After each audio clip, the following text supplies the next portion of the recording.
కల్విన్ colony డివిజన్లోని ప్రతి కాలనీని అభివృద్ధి చేసేందుకు తాము చిత్తశుద్ధితో పనిచేస్తున్నామని షేర్లింగపల్లి నియోజకవర్గ MLA PSC chairman Arikapudi Gandhi అన్నారు.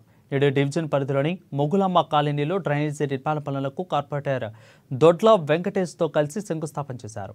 మొగులమ్మ కాలనీలో 35 లక్షల రూపాయలతో అభివృద్ధి కార్యక్రమాలకు శ్రీకారం చుట్టామని అన్నారు.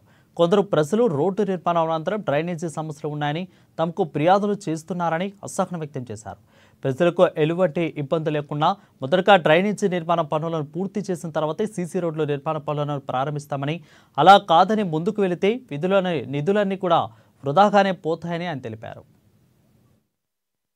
రోడ్లను కోట్ల రూపాయలు పెట్టేసి రోడ్లను పగలగొట్టకుండా జాగ్రత్తగా కాలనీ పెద్దలు, అసోసియేషన్ మిత్రులు సహకరించి ముందు జాగ్రత్తలు చేయాలా.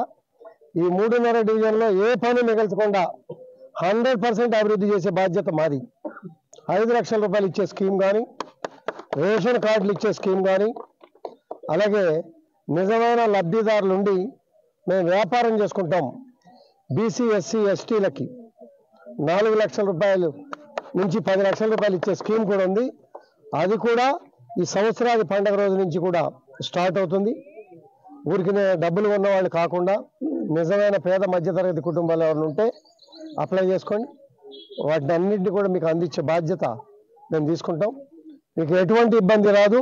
అభివృద్ధి విషయంలో రాష్ట్రంలో అన్ని కాన్స్టిట్యున్సీల కన్నా నెంబర్ 1 కాన్స్టిట్యున్సీగా షేర్లింగపల్లి కాన్స్టిట్యున్సీ ఉంటుంది. మీరు ఎక్కడ